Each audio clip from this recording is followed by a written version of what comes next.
Hi dear learners of English, greetings. This is M. Rahman and I welcome you to our AC classes of English language. Today our topic is how to translate Hindi and Urdu into English.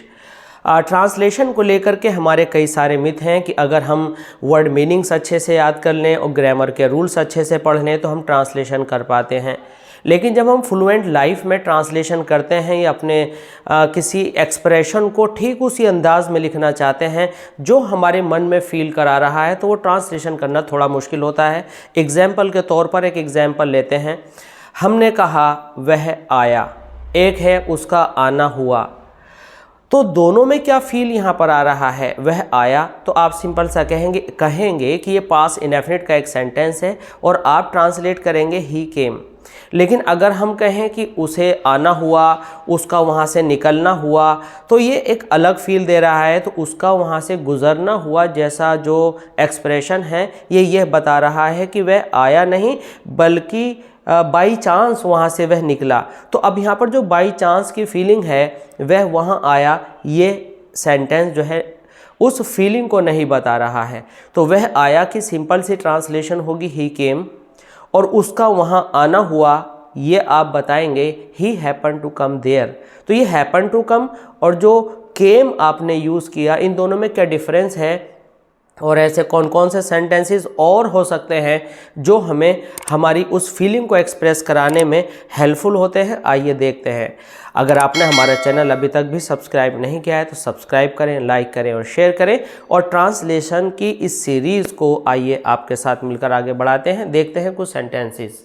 यहाँ पर हमारे सामने कुछ sentences हैं। पहला sentence है वह आया, वह आता था, वह तो आया था, उसका हमारे यहाँ आना हुआ।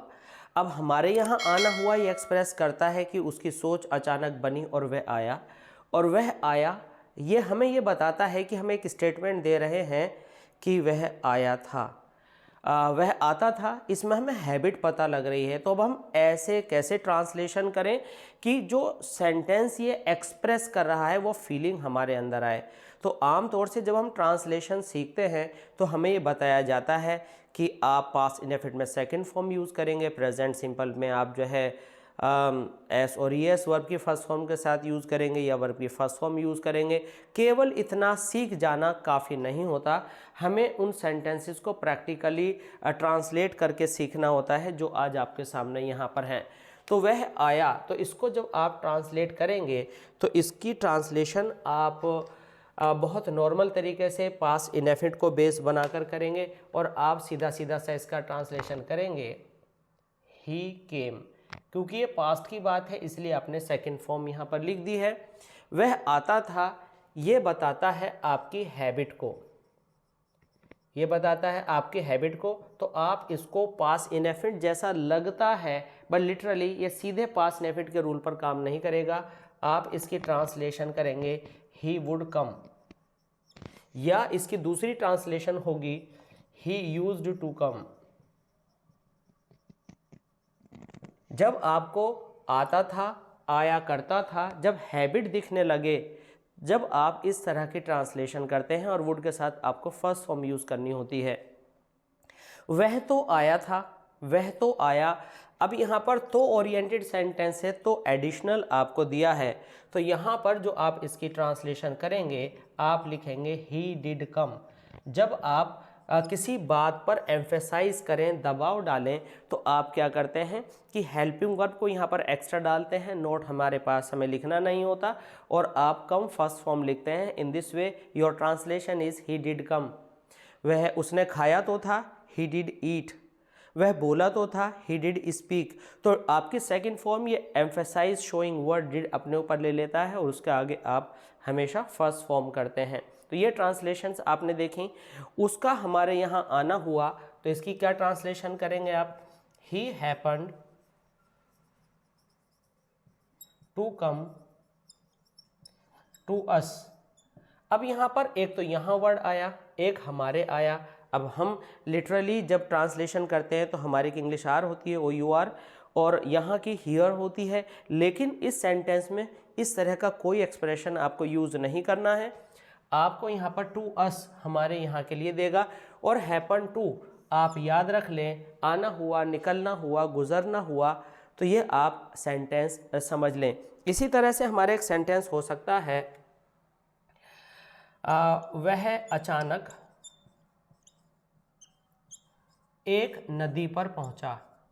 अब यहाँ पर जो अचानक है, इस अचानक का क्या मतलब है, यानी जो भी वॉक कर रहा है उसे ये नहीं मालूम कि वहाँ नदी आएगी आगे, तो इसको हम कैसे दिखाएं, वह एक नदी पर पहुंचा। तो इस अचानक को बिना अचानक वर्ड लिखे, बिना अचानक की इंग्लिश ट्रांसलेट करे, आप कैसे बताएंगे कि अचानक को हम बिना अचानक का वर्ड यूज़ करें, ट्रांसलेशन कैसे करेंगे। तो हम कहेंगे ही केम अक्रॉस अ रिवर। तो यहाँ पर जो कम अक्रॉस की सेकंड फॉर्म हमने यहाँ लिखी है केम अक्रॉस, तो इसमें अचानक और पहुँचना एक साथ है। तो अब आप ऐसे भी इसको बोल सकते थे, आप पहुँचा। इट मीन्स कि जो वॉक कर रहा था उसे नहीं मालूम था कि वह नदी तक पहुँच जाएगा, तो ही केम अक्रॉस ए रिवर, वह अचानक नदी पर पहुंचा। तो यहाँ अचानक का मतलब सडनली से नहीं है, बल्कि अनइंटेंशनली है, बिना इरादे के पहुंचा। तो देखते हैं इस तरह के और सेंटेंसेस। नए सेंटेंसेस हैं। पहला सेंटेंस है आओ। तो हमने इम्पेरेटिव सेंटेंसेस में सीखा है कि अगर कोई भी ऐसी एक्सप्रेशन आती है कि जिसमें हम कमांड करते हैं, एडवाइस करते हैं, रिक्वेस्ट करते हैं, या सीधे किसी काम को करने के लिए बोलते हैं, तो वहाँ पर हम वर्ब की फर्स्ट फॉर्म को यूज़ करते हैं, और ऑफ कोर्स हम यहाँ पर करने भी वाले हैं। लेकिन स्लाइट वेरिएशंस आप देख सकते हैं अपनी बात कहने के अंदाज में। आओ, आओ ना, आना ज़रूर, अरे आओ तो, अरे आओ तो भाई, अरे आओ तो यार, कुछ इस तरह की बातें हम करते हैं। तो अब ये जो एडिशनल वर्ड्स हमें यहाँ पर ऐड हुए हुए दिख रहे हैं, इनको हम कैसे एक्सप्रेस करें। तो जितना हम इस तरह के वर्ड्स को यूज़ करते हैं, इतना ही हमारी जो स्पोकन एक्सप्रेशन है वो इम्प्रूव होती जाती है। और जब हम कभी नॉवल या कोई डायलॉग उस किसी प्ले के अंदर डालते हैं, या हम कॉन्वर्जेशन अपनी इम्प्रूव करना चाहते हैं, तो इस तरह की एक्सप्रेशन जो है हमारी बात को, कॉन्वर्जेशन को ज़्यादा रियलिस्टिक बनाती है। तो आइए देखते हैं इसको हम कैसे एक्सप्रेस करेंगे। यहाँ हम कहेंगे कम, सिंपल सा है, आओ ना। आओ ना मीन्स हम जैसे मानो सामने वाले को प्रेशराइज कर रहे हैं, कंपेल कर रहे हैं कि भाई हमारे पास ज़रूर आओ। तो आप लिखेंगे डू कम। आप कहेंगे ये क्या किया आपने, तो सेंटेंस गलत कर लिया। जब हम किसी वर्ब को एम्फेसाइज करते हैं और दबाव डालते हैं, तो हम डू एक्स्ट्रा लिखते हैं बिना नोट के। Do come, do laugh, do live peacefully, अरे शांत तो रहो। तो जब तो को एक्सप्रेशन हम करें, आओ तो हम डू का यूज़ करते हैं, या ना की जगह आप तो का एक्सप्रेशन भी दे सकते हैं। आना ज़रूर, सेम एक्सप्रेशन होगी, डू कम, आना ज़रूर। ठीक है। आओ ना, आप इसको ऐसे भी कह सकते हैं, आओ, नहीं आओगे क्या, तो आप इसको कह सकते हैं डू कम, और फर्दर इसमें एक्सप्रेशन करेंगे वॉन्ट यू।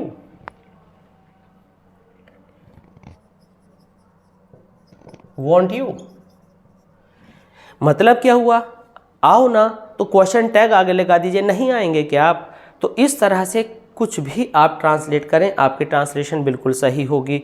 अरे आओ तो, ठीक है, तो आप कहेंगे डू कम। अब इस तो को आप लगा सकते हैं do come please, do come kindly, kindly do come, आइए ना भाई। तो आप कहेंगे do come kindly bro sis please. तो इस तरह से आप इसको एक्सप्रेस करते हैं।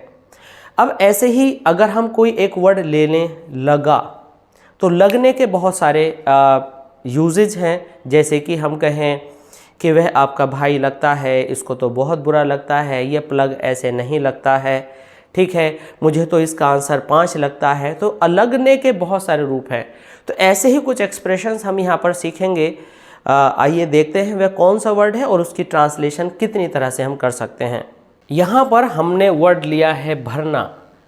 अब भरना कितनी तरह का हो सकता है, ये आप अब यहाँ पर समझेंगे।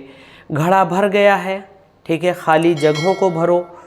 हॉल खचाखच भरा है, और नदी लबालब भरी थी। तो जब हम कोई ट्रांसलेशन करते हैं, तो जैसे लबालब आया, खचाखच आया, खाली जगहें आई, और घड़ा जो भरना है, इनको हम कितनी अलग अलग तरह से एक्सप्रेस कर सकते हैं। तो वर्ड है भरना, भरने की इंग्लिश होती है फिल। अगर हम वर्ब की बात करें, ठीक है, अगर वर्ब की बात करें तो आपके पास फिल होती है, और अगर आप एडजेक्टिव की बात करें तो आप फुल यूज़ करते हैं। तो फिल का मतलब होता है भरना, और फुल के साथ ऑफ लगता है, इसका मतलब है भरा हुआ, ठीक है। हालांकि फील्ड भी भरा हुआ का सेंस देता है, लेकिन एडजेक्टिव में जब आप विशेषता लेते हैं the picture is full of water, तो वहाँ पर आप फुल ऑफ का यूज़ करते हैं, लेकिन जब टेंस के रूप में भर आए तो फिर आप लिखते हैं द पिक्चर इज़ फुल। अब यहाँ पर हमने क्या किया, हमें अगर हम ये लिखते हैं द पिक्चर इज़ फिल्ड, तो इसका मतलब है घड़ा भर दिया जाता है। प्रेजेंट इंडेफिनिट में फिल मीन्स भरना। लेकिन अगर घड़ा भर गया है या घड़ा भरा हुआ है तो आप इसको लिखेंगे द पिक्चर इज़ फुल। घड़ा भर गया है, आप इसको ऐसे भी कह सकते हैं द पिक्चर इज़ फिल्ड। जब वर्ब की थर्ड फॉर्म विशेषता का काम करने लगे तो वह भरा हुआ, तो उसके अंदर आप हुआ वर्ड लगाकर उसे यूज़ कर सकते हैं, यानी घड़ा भरा हुआ है, यानी इस वक्त भर चुका है। यहाँ पर हमारी translation the picture has field wrong हो जाएगी, क्योंकि जो मटका है वो डूअर नहीं है, वो काम नहीं कर रहा है। इसलिए आपकी एक्सप्रेशन होगी द पिक्चर इज़ फिल्ड या द पिक्चर इज़ फुल। यहाँ पर है खाली जगहों को भरो, तो आप कहेंगे क्या, fill up the blanks, fill up the blanks. तो यहाँ पर कई बार हम कहते हैं फिल इन द ब्लैंक्स, तो fill up is better than fill in. Hall खचाखच भरा हुआ था, तो हॉल खचाखच भरा हुआ था का मतलब है कि लोग बहुत सारे थे। अगर हम ये एक्सप्रेस करते हैं द हॉल, द रूम या जो भी प्लेस है वॉज फुल ऑफ पीपल, तो एक जनरल एक्सप्रेशन है, ठीक सा लग सकता है, बट बेटर टू से हॉल वॉज पैक्ड। तो हॉल के लिए लोगों से भरने में पैक्ड लगाएंगे। अगर आप पैक्ड विद पीपल करते हैं, the hall was packed with people करते हैं, तो पैक्ड में पीपल से ही भरा हुआ होता है, पीपल लगाने की ज़रूरत नहीं है।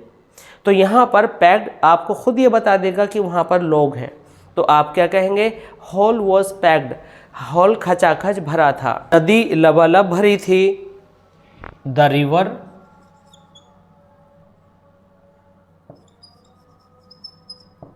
Was full to the brim. अब ये ब्रिम क्या होता है, ब्रिम किनारा होता है। जैसे मान लीजिए गिलास में आपने पानी भरा और ऊपर तक बिल्कुल ले लिया, उसके बाद गिरना शुरू हो जाएगा, तो उसे ब्रिम कहते हैं। तो यानी लबालब, लबालब ये शो करता है कि वह किनारे तक पानी ले आई थी। या the river was over flooded, आप अगर कहेंगे तो आप कहेंगे ओवर फ्लडेड। ओवर फ्लडेड में क्या होता है कि पानी निकलकर बाहर बहना शुरू हो जाएगा, जबकि फुल टू द ब्रिम का मतलब है कि अभी किनारे पर रुका हुआ है। घाव भर गया है, तो यहाँ पर भरने की जो इंग्लिश होगी वो होगी, आप लिखेंगे द वुंड हैज़ हील्ड। आप यहाँ पर past participle is healed up भी लिख सकते हैं।